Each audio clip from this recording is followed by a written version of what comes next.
கர்த்தருடைய பரிசுத்த நாமத்திற்கு மகிமை உண்டாவதாக. இந்த காலை வேளையிலும் தேவனுடைய வார்த்தையை தியானிக்க கர்த்தர் நமக்கு கிருபை செய்வதாக. இந்த 2025 தேவன் நமக்கு கொடுக்கிற ஒரு விசேஷித்த வாக்குத்தத்தம் 3 யோவான் 2 பிரியமானவனே, உன் ஆத்துமா வாழ்கிறது போல் நீ எல்லாவற்றிலும் வாழ்ந்து சுகமாய் இருக்கும்படி வேண்டுகிறேன். மூப்பனாகிய நான் சத்தியத்தின்படி நேசிக்கிற பிரியமான காயுவுக்கு எழுதுகிறது. அந்த நாட்களிலே கடிதம் எழுதுவார்கள். அப்போஸ்தலனாகிய யோவான் காயுவுக்காக செபிக்கிறார். ஒரு கடிதம் எழுதுகிறார். என்ன கடிதம்? பிரியமானவனே, உன் ஆத்மா வாழ்வது போல் நீ எல்லாவற்றிலும் வாழ்ந்து சுகமாயிருக்கும்படி வேண்டுகிறேன் என்று சொல்கிறார்.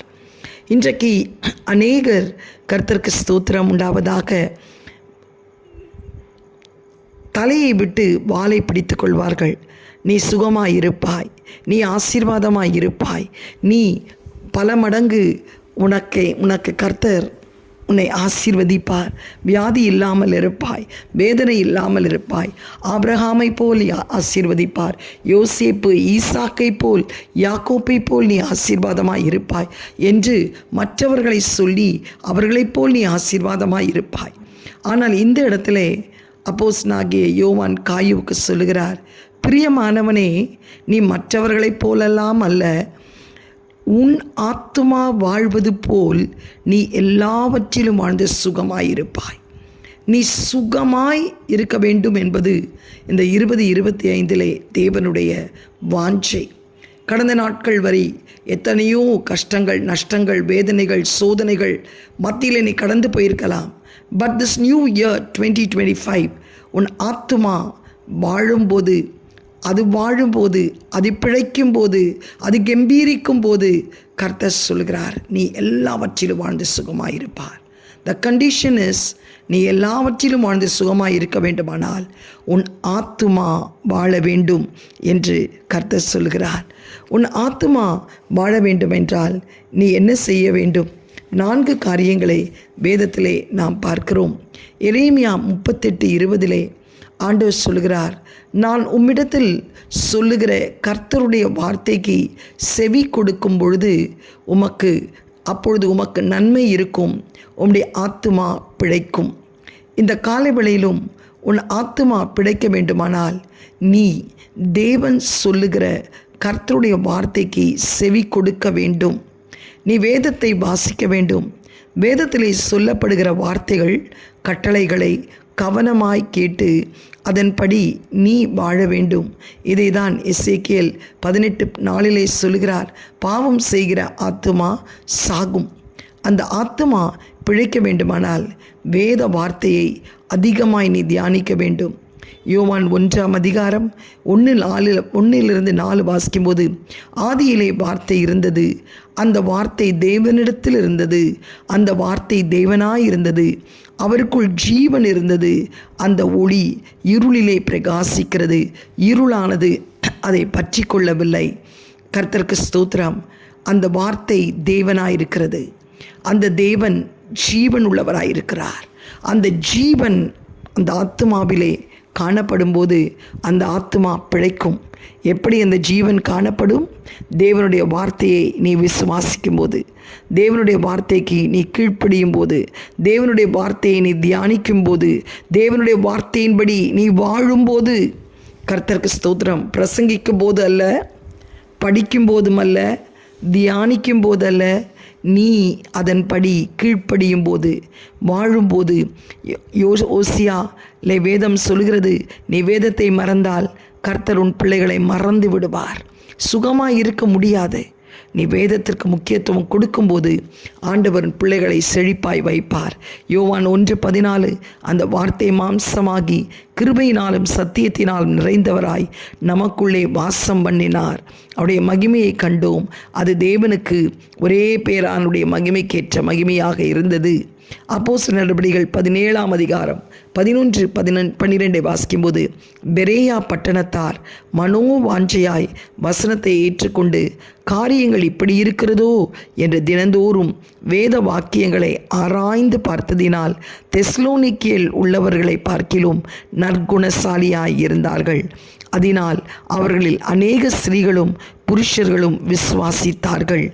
எப்படி அநேகருடைய ஆத்மா பிழைக்கும்படி கர்த்தர் செய்தார், அந்த கிரேக்கர் ஆண்டவரை ஏற்றுக்கொள்ளும்படி கர்த்தர் செய்தார். பெரேயா பட்டணத்தார் தேவனுடைய வார்த்தையை தியானித்தார்கள், வாஞ்சித்தார்கள், கீழ்ப்படிந்தார்கள். இது எப்படி இருக்கிறதோ என்று ஆராய்ந்து பார்த்தார்கள். அவர்களுடைய நற்குணம், அந்த ஆத்மாவில் உள்ள நற்குணம், அந்த ஆத்மா ஆண்டவருக்காக சாட்சியாய் நின்றது நற்குணம் ஞானிகளாகிய கிரேக்கர்களை மாற்றினது. அந்த ஆத்மாவும் பிழைத்தது. அந்த ஆத்மாவின் மூலமாய் அநேக கிரேக்கர்கள் சுகவாழ்வு அடையும்படி கர்த்தர் கிருபை செய்தார். ஏன்? உன் வாழ்க்கையிலே சுகவாழ்வு கிடைக்கும். உன் ஆத்மா பிழைக்கும் போது எப்படி? தேவனுடைய வார்த்தையின் அதை நீ உட்கொள்ளும் போது. உபாகமம் 6ஆம் அதிகாரம் 5-8 வாசிக்கும்போது, நீ அந்த வசனத்தை உன் பிள்ளைகளுக்கு கருத்தாய் போதித்து நடக்கும் போதும், உட்காரும் போதும், படுக்கும் போதும் நீ அதை சொல்லும்போது, நீ கட்டாத ஒரு வீட்டை உன் பிள்ளைகள் சுதந்தரிப்பார்கள். நீ நீர்ப்பாய்ச்சாத ஒரு தோட்டத்தை உன் பிள்ளைகள் சுதந்தரிப்பார்கள். நீ விதைக்காத விதையை விளைச்சலை நீ அறுவடை செய்வாய் என்று சொல்லி நாம் வாசிக்கிறோம். ஆம், எனக்கு பிரியமானவர்களே, இந்த 2025 நீயும் உன் குடும்பமும் செழிக்க வேண்டுமானால், சுகமாய் வாழ வேண்டுமானால் உன் ஆத்துமா பிழைக்கணும். உன் ஆத்துமா எப்படி பிழைக்கும்? தேவனுடைய சொல்லுகிற கர்த்தருடைய வார்த்தைக்கு நீ செவி கொடுக்கும் போது, கட்டளைக்கு கீழ்ப்படியும் போது கர்த்தர் உன் ஆத்துமா பிழைக்கும்படி செய்வார். ஒரு கட்டளை, பரிசுத்த ஓய்வு நாளை குலைச்சலாக்காதீர்கள். உங்கள் சொந்த வேலையை செய்யாதீர்கள். உங்கள் இஷ்டப்படி செய்ய. இன்றைக்கி ஏன் சுகவீனம்? இன்றைக்கு ஏன் வேதனைகள்? இன்றைக்கு உன் ஆத்துமா நஷ்டப்படுத்தியிருக்கிறாய். தேவனுடைய வார்த்தைக்கு கீழ்ப்படியாமல் இருந்தது நிமித்தம் இந்த 2025 ஒரு பொருத்தனை செய்யுங்கள். ஆண்டவருடைய பிரதான கட்டளையான பரிசுத்த ஓய்வு நாளை குலைச்சலாக்க மாட்டேன் என்று சொல்லி ஆண்டவர் உங்களை ஆசீர்வதிப்பார். 2வது, உன் ஆத்துமா பிழைக்க வேண்டுமானால், நீ சுகமாய் வாழ வேண்டுமானால், சங்கீதம் 71:23 இப்படியாய் சொல்கிறது, நான் பாடும்போது என் உதடுகளும் நீர் மீட்டு கொண்ட என் ஆத்துமாவும் கெம்பீரித்து மகிழும். ஆம், எனக்கு பிரியமானவர்களே, நாம் எதற்காக வாழ்கிறோம்? சந்தோஷமாய் சுகமாய் இருப்பதற்காக தான். கர்த்தருக்கு ஸ்தோத்திரம். இன்றைக்கு அந்த சுகம் உனக்கு கிடைக்க வேண்டுமானால் நீ உன் ஆத்துமா பாடி கம்பீரிக்க வேண்டும். உன் ஆத்துமா முறுமுறுக்கக்கூடாது, கேள்வி கேட்கக்கூடாது, குறை சொல்லி கொண்டு இருக்கக்கூடாது. உன் ஆத்துமா கோபப்படக்கூடாது. அதற்கு பதிலாக உன் ஆத்துமா ஆண்டவரை நோக்கி கம்பீரித்து பாடணும். No group song, no choir. கர்த்தருக்கு ஸ்தோத்திரம் உண்டாவதாக. நீ பாடும்போது உன் உள்ளம் உட்டையணும், உன் ஆத்துமா கம்பீரிக்கணும், கண்ணீர் சிந்தி பாடணும். பிரசங்கமே இந்த பாட்டிலே வரணும். ஆனால் இன்றைக்கு பாட்டு படாத பாடுபடுகிறது. டான்ஸ், ட்ரெஸ், மாலில், பீச்சில், பார்க்கில் இது ஷூட்டிங் என்ற பெயரில் போய்கொண்டிருக்கிறது. பெர்ஃபார்மன்ஸ், என்டர்டெயின்மெண்ட் என்று சொல்லி பயபக்தியோடு பரிசுத்த அலங்காரத்தோடு நீ தலைவணங்கி பாடும்போது கர்த்தர் உன் ஆத்மா செழிக்கும்படி செய்வார். ஏசியா 35:10 சொல்லப்படுகிறது, கர்த்தரால் மீட்கப்பட்டவர்கள் திரும்பி ஆனந்த களிப்புடன் பாடி சியோனுக்கு வருவார்கள். நித்திய மகிழ்ச்சி அவர்கள் தலையின் மேல் இருக்கும். சந்தோஷமும் மகிழ்ச்சியும் அடைவார்கள். சஞ்சலமும் தவிப்பும் ஓடிப்போம் என்று சொல்லப்படுகிறது. சங்கீதம் 40:1-2-3 பாடும்போது, கர்த்தருக்கென்று புது பாட்டை பாடுங்கள். அந்த பாட்டை கேட்டு அநேகர் நடுங்கி பயந்து கர்த்தரிடத்தில் வருவார்கள் என்று சொல்லி. அந்த ஆத்மா செழிக்கும் என்றால் ஒரு கம்பீரத்தோடு பாடும்போது அந்த ஆத்மா செழிக்கும், சுகவாழ்வு கிடைக்கும். அப்போஸ்தலர் நடவடிக்கைகள் 16:25-42 வாசிக்கும்போது, பவுலும் சீலாவும் சிறைச்சாலையில் இருந்தபோது அவர்கள் துதித்து பாடினார்கள். அந்த பாடல் எப்படி இருந்திருக்கும் யோசித்து பாருங்கள். நல்ல அடித்தார்கள், தொழு மரத்தில் கட்டி வைத்திருக்கிறார்கள். ஆனாலும் ஆத்மா கெம்பீரித்து கர்த்தரை நோக்கி பாடினது. சிறைச்சாலைக்காரன் அதை கேட்டுக்கொண்டிருந்தான். பாடுகிற நேரத்திலே சடதியாய் அஸ்திபாரம் அசைந்தது, கட்டுகள் உடைந்தது. கர்த்தருக்கு ஸ்தோத்திரம். சங்கிலிகள் எல்லாம் கலன்று போயின. பவுலும் சீலாவும் வைத்திருந்த சிறை கதவுகள் திறந்தன. அவர்கள் வெளியே போனார்கள். அந்த சிறைச்சாலைக்காரன், ஐயோ, இவர்கள் வெளியேறி போய்விட்டார்கள் என்று சொல்லி பயந்து தன்னை மாய்த்து கொள்ள போனான். அப்பொழுது பவுலும் சீலாவும், இதோ நீ மாய்த்து கொள்ளாதே, நாங்கள் இங்கே இருக்கிறோம் என்று சொல்லும்போது அவன் சொன்ன பதில் என்ன தெரியுமா? அந்த புது பாட்டு, பாடுகள் மத்தியிலே பாடின புது பாட்டு ஒரு ஆத்மாவை ரட்சித்தது, ஒரு குடும்பத்தை ரட்சித்தது. கர்த்தருக்கு ஸ்தோத்திரம். ஒரு பெரிய சுக வாழ்வு பவுல் சீலாவுக்கு மாத்திரமல்ல, அந்த குடும்பத்துக்கே கிடைத்தது. அன்றைக்கு ஒரு ரட்சணிய நாள், அன்றைக்கு ஒரு அனுக்கிரக காலமாய் மாறினது. சிறைச்சாலைக்காரன் குடும்பம் முழுவதும் ரட்சிக்கப்பட்டான். இதுதான் இந்த ஆத்மா செழிக்கும் போது சுக வாழ்வு கிடைக்கும்.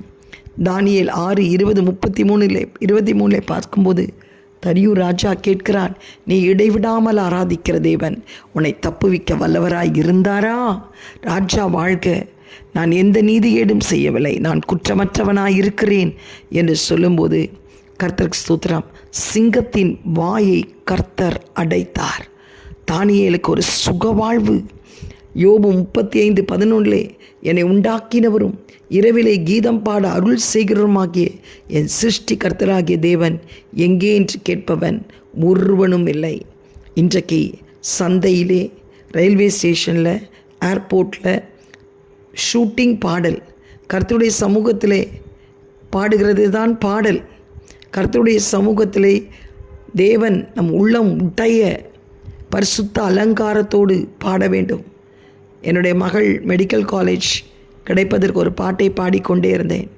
என் நம்பிக்கையே உமக்கு ஸ்தோத்திரம், என் புகலிடமே உமக்கு ஸ்தோத்திரம் என்று சொல்லி 100க்கு 100 உண்மையை நம்பி இருக்கிறேன் என்று சொல்லி தேவன் அவளுக்கு மெடிக்கல் சீட் கிடைக்க செய்தார். இலவசமாய் படிக்க செய்தார். சுக வாழ்வை கர்த்தர் தந்தார். கர்த்தருடைய பரிசுநாமத்துக்கு மகிமை உண்டாவதாக. 3வது ஆண்டவர் சொல்கிற ஒரு காரியம், சங்கீதம் 63:1-5 நினத்தையும் கொழுப்பையும் உண்டது போல் என் ஆத்துமா திருப்தியாக்கும். திருப்தியான ஒரு வாழ்க்கை, தேவ கிருபை உன் வாழ்க்கையை திருப்தியாக்கும். அந்த தேவ கிருபையை பெறுவதற்கு அதிகாலையிலே நீ எழும்ப வேண்டும். நாங்கள் சங்கீதம் 90:14 சொல்கிறது, நாங்கள் எங்கள் வாழ்நாளெல்லாம் கலிகூர்ந்து மகிழும்படி காலையிலே எனக்காக உமது கிருபையை நான் திருப்தியாக்கும். அதிகாலை ஜெபம் செய்யும்போது தேவனுடைய கிருபை உனக்கு ஊற்றும். வேறு எதுவும் வேண்டாம். நீ உழைச்சி நீ சம்பாதிக்கிறது உனக்கு ஆசீர்வாதம். ஆனால் நீ ஆண்டவரை தேடி ஓடும்போது உலகத்துக்குரிய எந்த காரியத்துக்கு நீ பிரயாசப்படாதபடி, எந்த மனிதனுக்கு முன்பாக நீ குனிந்து நிமிர்ந்து நிற்காதபடி தேவனை நோக்கி நீ பார்க்கும்போது அவருடைய கிருபை, அவருடைய காருண்யம் உன்னை பெரியவனாக்கும். நீ நினைக்காத ஒரு கர்த்தர் உனக்கு செய்வார். அதுதான் கிருபை. கர்த்தருக்கு ஸ்தோத்திரம். அந்த கிருபையை நீ பெறணும்னா நீ எந்த இடத்துலையும் போய் யாருக்கு முன்பாக நிற்க வேண்டாம். உன் தேவைகள் சந்திக்கப்படும். அதிகாலையில் எழும்பு, தேவ சமூகத்தை காத்திரு, கிருபைக்காய் காத்திரு. ஒரு நேரத்தை கர்த்தருக்கென்று ஒதுக்கு. அந்த நேரத்திற்கு நீ வருவதற்கு கர்த்தர் உனக்கு காத்திருப்பார். அவருடைய கிருபையோடு காத்திருப்பார். அந்த கிருபையை கர்த்தர் ஊற்றுவார். இஸ்ரவேல் ஜனங்கள் அதிகாலையிலே மன்னாவுக்கு காத்திருந்தார்கள். ஒரு குறிப்பிட்ட நேரத்திலே தான். பொழுது விடியும் போது மன்னா பூசணம் பிடித்து போய்விடும். இன்றைக்கு உன் கிருபை புதிதாக இருக்க கர்த்தருடைய சமுத்திரம் மானானது நீரோடை வாஞ்சித்து கதறுவது போல் உன் ஆத்துமா தேவனுடைய சமூகத்தை வாஞ்சிக்கட்டும். அதிகாலையிலே தேடுகிறவன் என்னை கண்டடைகிறான். அதிகாலையிலே உடைய கிருபை புதிதாக இருக்கிறது. ஜீவனை பார்க்கிலும் உடைய கிருபை மேலானது. உன் ஆத்மா பிழைக்க வேண்டுமானால், உன் ஆத்மா வாழ வேண்டுமானால், நினத்தினாலும் கொழுப்பினாலும் உன் ஆத்மா அந்த கிருபையினால் திருப்தியாக்க வேண்டும். கிருபதான் உன் ஆத்மாவை கொழுப்பாக்கும், நின்னதாக்கும். கர்த்தர் உன்னை ஆசீர்வதிப்பார். கர்த்தருக்கு ஸ்தோத்திரம். 4வது சங்கீதம் 16, 8, 9, 10. என் ஆத்துமாவை பாதாளத்தில் விடீர், உம்முடைய பரிசுத்தவான்களின் அழிவை காண உட்டீர். கடைசியாய் உன் ஆத்மா பாதாளத்திற்கு போகாதபடி பரலோகத்திற்கு கடந்து வர வேண்டுமானால் உன் ஆத்மா தேவனை வாஞ்சிக்க வேண்டும். பிலிப்பியர் 3:10-14 வாசிக்கும்போது அப்போஸ்தலனாகிய பவுல் அந்த சீயோனை வாஞ்சித்தார். அதற்காக எல்லாவற்றையும் நஷ்டம் என்று குப்பம் என்று விட்டார். இன்றைக்கு உன் ஆத்மா தேவனுடைய ராஜ்யத்தை தியானிக்க நீ கர்த்தரிடத்தில் உத்தமனாயிரு. பிரியமானவனே, உன் ஆத்மா வாழ்வது போல் நீ எல்லாவற்றிலும் வாழ்ந்து சுகமாக இருக்க வேண்டுமானால் கர்த்தருக்கு ஸ்தோத்திரம், தேவனுடைய ராஜ்யத்தை தேடு. லூக்கா 16:19-31 வாசிக்கும் போது ஐஸ்வர்யவான் லாசருவை பார்க்கிறோம். 2 பேருடைய ஆத்மா பிரிகிறது. லாசருடைய ஆத்மா பரலோகத்திலே ஆபிரகாம் மடியிலே இளைப்பாறுகிறது. ஆனால் ஐஸ்வர்யவானுடைய ஆத்மாவோ நரகத்திற்கு கடந்து போகிறது. அங்கிருந்து அவன் கெஞ்சுகிறான், ஆனால் எதுவுமே அவனுக்கு பிரயோஜனம் இல்லாமல் போகிறது. இந்த காலை வேளையிலே கூட ஆண்டவரே, என் ஆத்மா பிழைக்கணும்ப்பா, நான் தேவ வசனத்தை வார்த்தைக்கு செவி கொடுக்கணும், என் ஆத்மா செழிக்க நான் கம்பீரமாய் பாடணும், என் ஆத்மா திருப்தியாக்க தேவ கிருபையை நான் நாடணும், என் ஆத்மா பாதாளத்தில் விடாதபடி காக்க நான் தேவனுக்கு முன்பாக கர்த்தாவே நான் பரிசுத்தமாய் அன்பாய் வாழணும். கர்த்தரிடத்தில் சொல்லுங்கள், உன் ஆத்மா வாழ்வது போல் உன் ஆத்மா செத்துருச்சுன்னா நீ செழிக்கவே முடியாது, நீ வாழவே முடியாது. இன்றைக்கி உன் ஆத்மா எப்படி இருக்கிறது செப் பண்ணிட்டு பார். உன் ஆத்மா தேவனை அண்டி கொண்டிருக்கிறதா, தேவனோடு இசைந்து இருக்கிறதா, தேவனுக்கு கொடுக்க வேண்டிய நேரத்தை கொடுக்கிறதா, தேவன் சொல்லுகிறதை விரும்பி செய்கிறதா, உன் ஆத்மா தேவனுடைய வார்த்தைக்கு கீழ்ப்படுகிறதா, உன் இருதயத்தை கடினப்படுத்துகிற என்றால் நீ ஆத்மா செத்தது. உன் ஆத்மா கம்பீரமாய் பாடுகிறதா, உன் ஆத்மா அதிகாலையிலே தேவனை தேடுகிறதா, உன் ஆத்மா பாதாளத்திற்கு போகாதபடி கர்த்தர் காக்க வல்லமை உள்ளவராயிருக்கிறார். கண்களை மூடி ஜெபிக்கலாம். எங்களை அதிகமாய் நேசிக்கிற நல்ல தகப்பனே, இந்த காலை வேளையிலப்பா பிரியமானவனே, உன் ஆத்மா வாழ்வது போல் நீ எல்லாவற்றிலும் வாழ்ந்து சுகமாயிருப்பா என்று சொன்னீரே.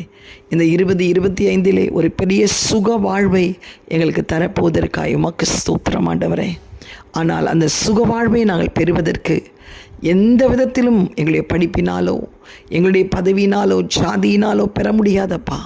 எங்கள் ஆத்மா வாழ்வது போல், எங்கள் ஆத்மா உம்மோடு ஜீவனுள்ள தேவனோடு வாழ்வது போல் நாங்கள் இந்த உலகத்திலே ஒரு சுக வாழ்வை பெற நீர் வாஞ்சிக்கிறீர் அப்பா. இந்த காலை வேளையிலும் அந்த சுக வாழ்வை நாங்கள் பெற்றுக்கொள்ள கர்த்தர் கிருபை செய்வீராக. தேவ கிருபை சமாதானம் காணப்பட கர்த்தர் உதவி செய்வீராக. வேத வசனத்தை தியானிக்க ஆண்டவரே, உம்மை பாடி துதிக்க, அதிகாலையிலே உம்முடைய கிருபைக்கு காத்திருக்க ஆண்டவரே ஸ்தோத்திரம். எங்கள் ஆத்மா பாதாளத்தில் விடாதபடி காத்துக்கொள்ள கர்த்தர் உதவி செய்யும்படி ஜெபிக்கிறோம். எல்லா துதி கன மகிமை நீர் எடுத்துக்கொள்ளும். இந்த ஆண்டவரே நாங்கள் சுகமாய் வாழ எங்களுக்கு உதவி செய்யும். எங்கள் ஆத்மாவை நாங்கள் ஆண்டவரை சீர்படுத்தி ஸ்திரப்படுத்தி நிலைநிறுத்த கர்த்தர் உதவி செய்வீராக. இயேசுவின் மூலம் நல்ல பிதாவே, ஆமேன். God bless you all. Have a blessed year. இந்த 2025 நீங்கள் சுகமாய் வாழ உங்கள் ஆத்மா வாழணும், அதற்கு பிரயாசப்படுங்கள். Have a blessed year ahead. Amen.